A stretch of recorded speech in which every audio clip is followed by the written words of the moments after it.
Prosper Log, show date 150214. How are all you lovely ladies, gentlemen, and transgendered species out there this evening? I'm doing pretty good. Doing all right, hanging in there. You know, kind of a rough week this week, but hey, made it to the weekend. Got 2 days left of it, so let's make it count. This week's entry is sponsored by the Facebook page Live Long and Prosper, commanded by Captain Christine Hope, inspiring all around the world for peace and long life. Keep in mind, your mind matter. Live long and prosper. Captain, to you, the Prosper salute. Live long and prosper. Thank you for being such an awesome person. Between you, Cat Sky, and another one of the shout-outs I'm about to give this evening, you all have helped build up my page and my show and help generate interest. For that, I thank you. I give you all the Prosper salute. And yeah, on Earth is Valentine's Day, a day to celebrate love with your loved ones. I just got done celebrating Valentine's Day with one of my loved ones, the house commander. Honey, thank you for the last going on 10 years. Things I can't even describe it. It's been that great. My house commander, I love you, and of course the Prosper salute. All right. Since we are celebrating love, let's have a celebratory drink. Chimay Blue. Out of, where does it say? Out of Belleau, Belgium, at 9%. The proper opening apparatus, the proper technique. Just grab this dude right by the saucer and just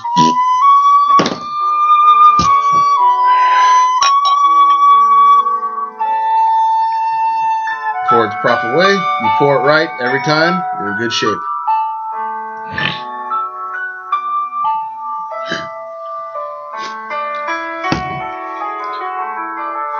Cheers to all you lovers out there. Kapla, as they'd say in the Klingon Empire.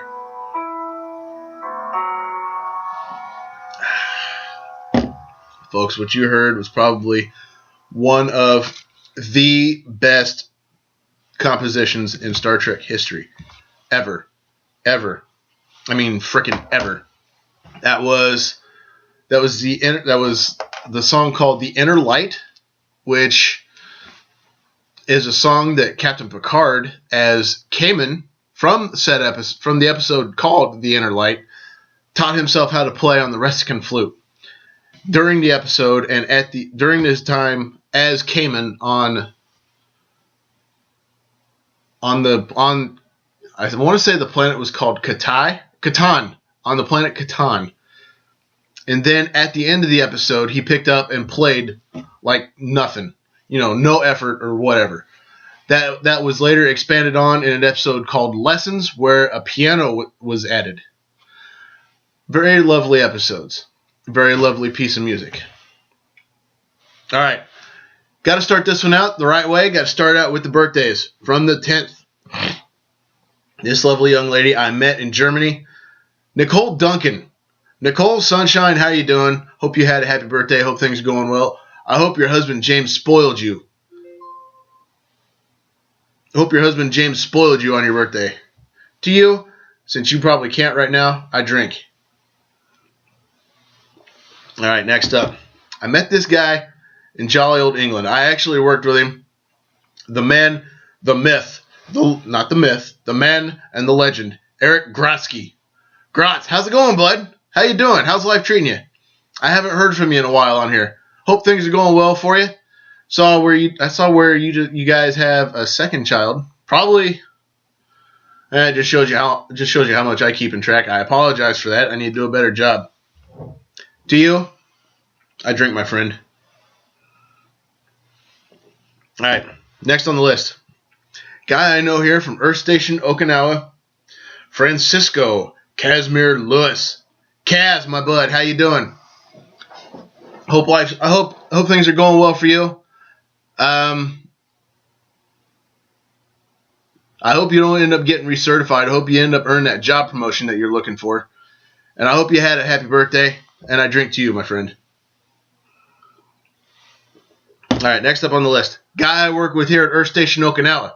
Before he was here, he was living in Abilene, Yeehaw, Texas, near my buddy Josh Baker. I'm talking about you, Justin Lee. Justin, how's it going, man? I hope you had a good birthday. I hope you celebrated well. I hope you were smart. I hope you were safe. And I drink to you, my friend.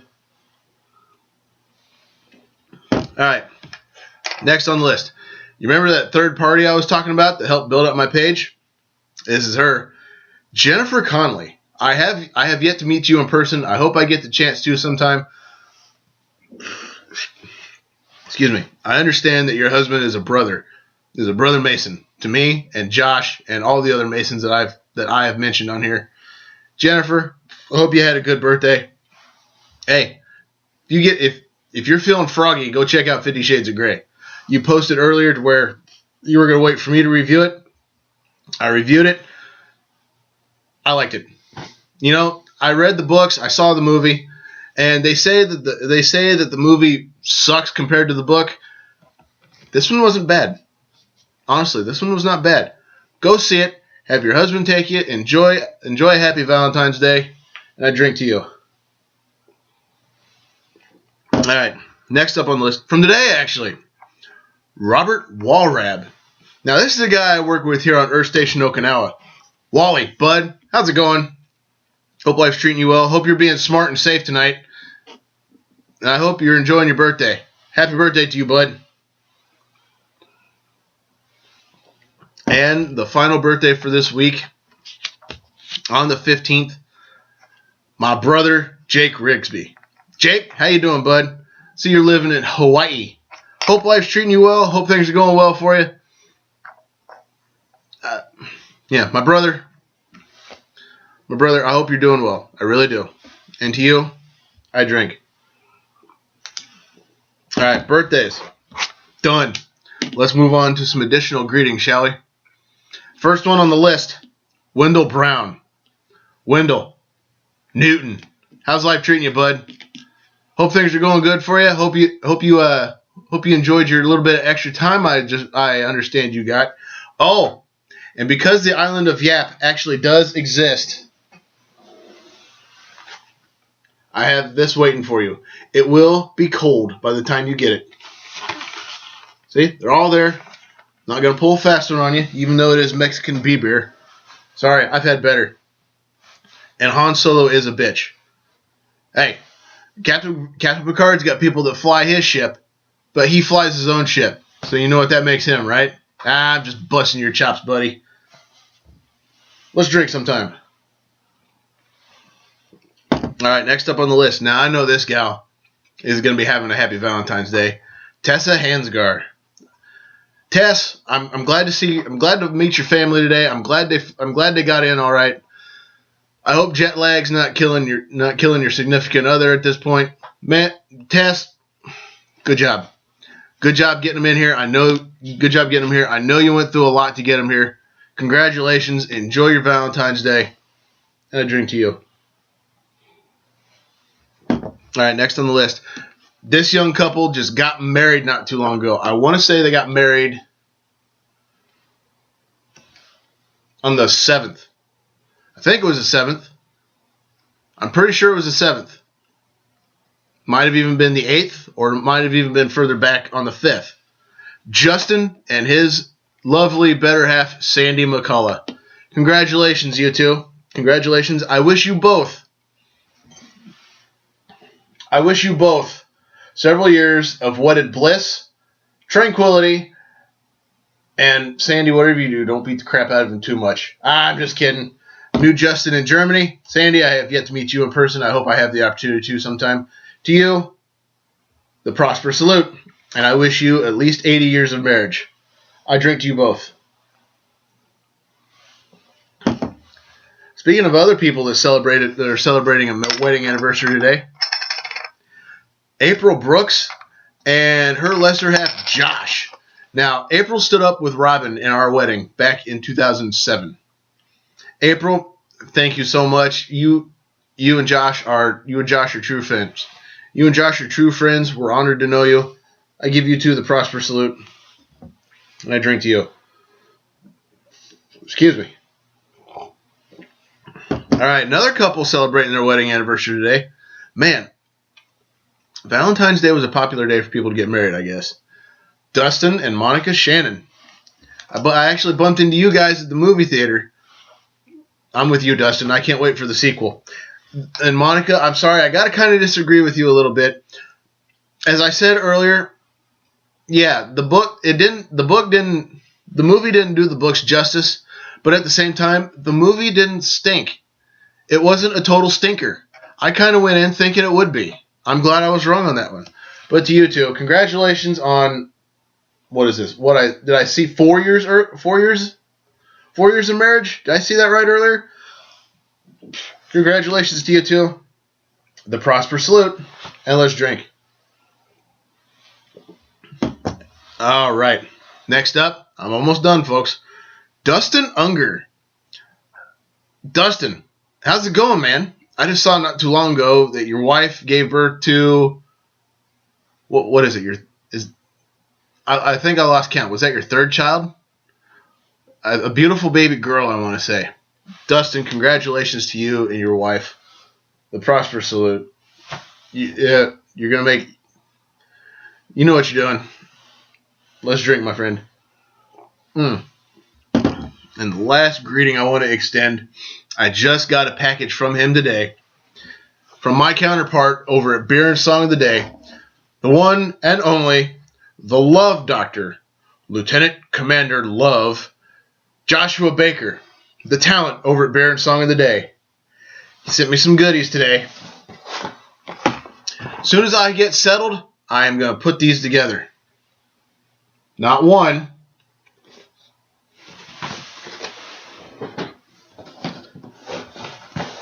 Not two.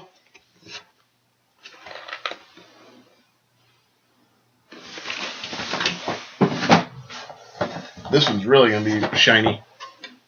Maybe not. But 3 model kits that you have had up in your attic for I don't know how long. I know how long you've had them up in your attic. Since October, since you moved into your house. But before that, I don't know how long you've had them in your attic. Your figurative attic. Josh, thank you so very much for that care package. I really appreciate it from the bottom of my heart. To you, my friend, as always, the prosper salute. I hope you make your way over here to Earth Station, Okinawa. We can suck down a couple of these. Let's drink, my friend. So while I'm talking about Josh Baker and Beer and Song of the Day, they are having, it's probably done, it's probably finished by now, but he is putting together a very special Valentine's Day edition of Beer and Song of the Day. Check it out. I'll share the link as soon as I get it. But check it out. Give him some love. And by golly, yeah, just love it. All right, let's see here. Additional greetings. Extended. Make a quick note.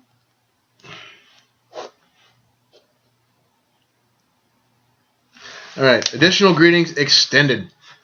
All right, this week in Trek history, we only had one significant occurrence.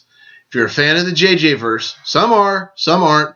I like the first movie. The second movie was a stinker. But Simon Pegg, February 14th, 1970, 45 years old today, he plays the new Scotty in the J.J. Abrams verse. Simon, I honestly didn't know what to expect from you. Part of me honestly didn't think you were going to be able to pull it off. But I'd like to think that Mr. Doohan would be proud of you, would be honored by your picking up a character that he put so much time, effort, energy, and love into creating. I think his son Chris Doohan also signed off on the part, on you getting the part. I love it. You're good. You're good at it. I think you deserve it. The prosper salute to you. All right. Now, let us move on to the historical databanks. This week's episode, The Devil in the Dark. The Enterprise arrives at Janus 6, where an unknown monster is destroying machinery and killing the miners, threatening the entire mining operation. Ooh, scary stuff. Excuse me. Let's move behind the scenes, shall we? This episode marks the first and only time an episode of Star Trek the original series begins without the Enterprise or its crew being involved in the teaser scenes before the main credits. Bet y'all didn't realize that, did you? Granted, it's mentioned, but at the same time. Furthermore, this is the only episode of the original series that has no female speaking parts. Imagine that. This episode was originally scheduled to be filmed before This Side of Paradise.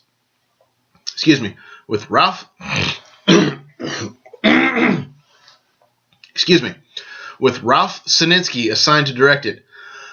But during pre-production, the two episodes and the directors were switched because producer Gene L. Kuhn thought Devil would be a tough assignment to first-time Trek director Sininsky.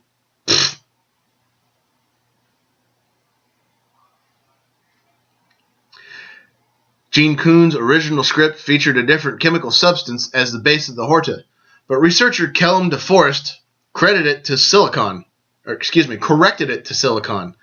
as the original choice seemed to be even theoretically impossible. That's Kellum DeForest, not to be confused with DeForest Kelly. Kuhn's original script called the planet Thetis 6. Again, Mr. DeForest pointed out that the name Thetis has already been assigned by astronomers to the 17th largest asteroid discovered in 1852 in the asteroid belt between Mars and Jupiter, and suggested the name Janus 6 instead. NBC announced that Star Trek will be renewed for a second season next fall during the closing credits of this episode on 9 March 1967. Hooray! Here we go. This episode was the first time McCoy used the phrase, "I'm a doctor, not a," when Kirk asks him to help the Horta, finishing the line as, "I'm a doctor, not a bricklayer." George Takei and Nichole do not appear in this episode. William Shatner's father died during the filming of this episode. Episode stand-in and background actor Eddie Paskey recalled shooting certain scenes in this episode and had high praise for Shatner during this time, stating, "As soon as we wrapped with that show, Bill left. We came to find out that he had shot all day long. He was preparing to get on an airplane to go home. His father just passed away. No one knew until he was actually gone. And you know, that says a lot for the dedication of the man." I'll drink to that.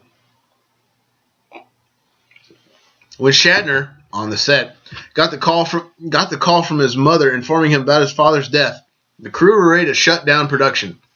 But he insisted on continuing. During the rest of the day, Shatner took comfort in Leonard Nimoy and cinematographer Jerry Finnerman, whose father had died on a movie set less than 7 years before. I honestly believe that this one single action helped solidify the friendship between Shatner and Nimoy. The only interior portion of the Enterprise scene in this episode is the bridge. And that in only 2 scenes, when Scotty speaks to Kirk about replacing the circulating pump, and at the end, after the landing party has returned to the ship.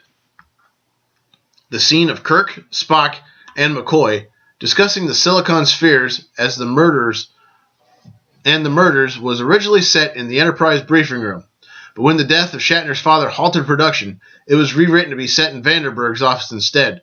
So moving to a new set won't slow the filming even more. Good thinking. Very good thinking. A portion of a Horta tunnel was seen in patterns of force as the entrance to the underground's cavern. Here we go. The unbroken Horta eggs were toy bouncing balls painted gold. Anybody else know that? I kind of had a suspicion. The reactor for the colony is the same piece of equipment and engineering that Kirk's double phasered in The Enemy Within. Yep, I thought that looked familiar. The clubs used by some of the Janus 6 colonists during their hunt for the Horta appear to be of the same design used by Kirk during his fight with Spock in the transporter room in This Side of Paradise. I'm going to butcher this name, I think. Janusz Prohaska the creator of the Horta costume, actually wore it into producer Gene Coon's office, as if to say, "Look what I designed." Coon said, "That's great. What is it?"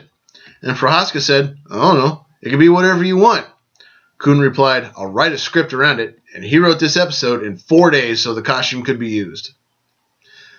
The oversized microbe from the final episode of the 1960s version of The Outer Limits, titled The Probe, was the basis for the Horta. It was also designed and performed by Janos Prohaska. The miners' one-piece uniforms were worn in a number of subsequent episodes, on various Denovans, including Kirk's brother Sam in Operation Annihilate, on an Argelius II bar patron in Wolf in the Fold, on Robert Johnson in The Deadly Years, on 2 Deep Space Station K7 bar patrons and Lurie in The Trouble with Tribbles, on Rojan and Tomar in By Any Other Name, Professor Starnes and other Triakis colonists in And the Children Shall Leave, on Link and Ozaba in The Empath, on corpses in The Lights of Zatar, and on Dr. Arthur Coleman in Turnabout Intruder. Although the uniforms came in various colors, Vandenberg is the only miner who wears a yellow specimen, and Ed Appel uniquely wears a purple one, which apparently was later worn by the dead Tellarite on Memory Alpha in the 3rd season episode The Lights of Zatar, as well as on Ozaba in The Empath. Although Giotto is identified as lieutenant commander, he wears a full commander's 2 solid rank stripes on his uniform. Yep, Spock had the same issue. This is the only episode in the original series in which the distinction is drawn between Phaser 1, the little handheld device, and Phaser 2, the actual base model pistol. Pergium mining was later referenced in the Voyager episode Fair Trade and the Deep Space Nine episode Prodigal Daughter. Although having not appeared in this episode, Sulu mentioned the Hortas of Janus 6 and That Which Survives. Gene Roddenberry was impressed with the way this episode explains the behavior of a Star Trek monster, citing the installment as a classic example of doing this right, as well as one of our most popular episodes. He went on to say the Horta suddenly became understandable. It wasn't just a monster, it was someone. And the audience could put themselves in the place of the Horta. Identify. Feel. That's what drama is all about. And that's its importance too. If you can learn to feel for a Horta, you may also be learning to understand and feel for other humans of different colors, ways, and beliefs. Excuse me.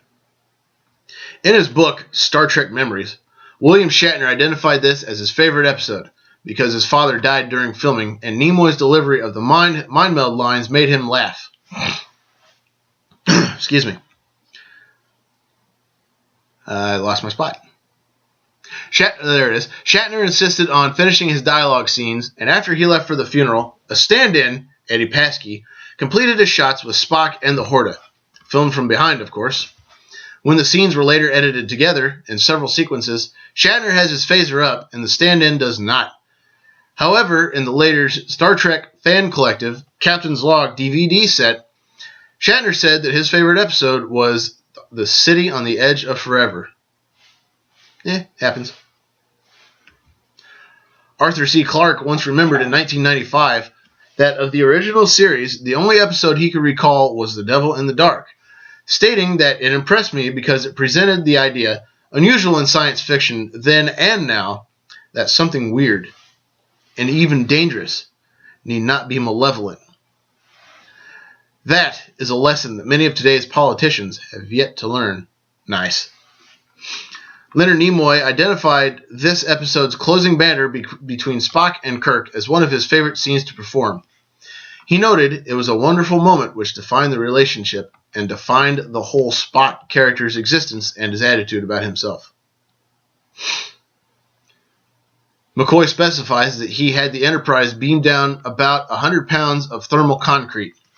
In James Blish's novelization of the episode in Star Trek IV, which was generally based more so on early draft scripts than final drafts, states that McCoy only used 10 pounds of concrete. 10 pounds 10 pounds seems more of a logical number than 100. Bantam Books published a series of novelizations called photo novels, which took photographic stills from actual episodes and arranged word balloons and text over them to create a comic book formatted story. The 9th installment was an adaptation to this episode. In it, Leslie is depicted as thinking to himself that Vulcan would have killed us for his precious science, after Spock instructs a security detail to capture the Horta. The Star Trek Deep Space Nine episode, Devil in the Sky, is a sort of sequel to this episode. The 2001's Wildstorm comic Star Trek Special featured a short story of the Borg attacking Janus 6. Aww. No Kill Eye was the name of a Star Trek-themed punk rock band. And finally, I would like to add that I watched a video on YouTube of a convention where William Shatner and Leonard Nimoy were speaking together at a convention. I want to say it was in the late 80s. I think it was in the late 80s, maybe even early 90s. And they had referenced this episode. They actually referenced the scene where Spock was mind melding with the Horta. And they were talking about, Nimoy was talking about being a little irritated with Shatner while he was trying to deliver the lines. Because I'm gonna speak as Nimoy, then as Shatner during this. Nimoy sitting there mind melding with the Horta. Pain! Pain! Get that man an aspirin. I'm sorry, I like that moment. I thought it was funny. I thought it was cute. I felt it was a little relevant to add. Ladies and gentlemen, I hope you all enjoy your Valentine's Day as much as I did. I'm going to drink this beer, get comfortable, and probably relax for the rest of the night. Let's slam it, shall we?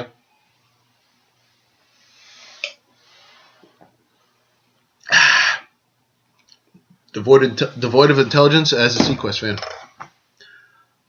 Ladies, gentlemen, and other transgender species, it is time for me to make like the Enterprise and depart. Everybody take care. Have an awesome night or day. Don't do anything I wouldn't do, and if you do, name it after me. Don't drink and drive because, well, you might spill your drink, but more importantly, you might kill yourself or somebody else. And drinking and driving is about as dumb as being a Sequest fan. The only thing worse than that is rooting for that frickin' cheating crybaby, Tom. Giselle won't let me go to the Pro Bowl, and the NFL found out I deflated footballs, and we can't use video cameras out there anymore, and I don't know how else we can cheat without getting caught. Brady, men slapping women, racism, animal abuse, fake friends, people who welch on bets, or anyone who is a member of, supports, or defends the Westboro Baptist Church. Things like that are highly illogical and are not worth my time. Folks, it has been a pleasure, as always. Live long and prosper.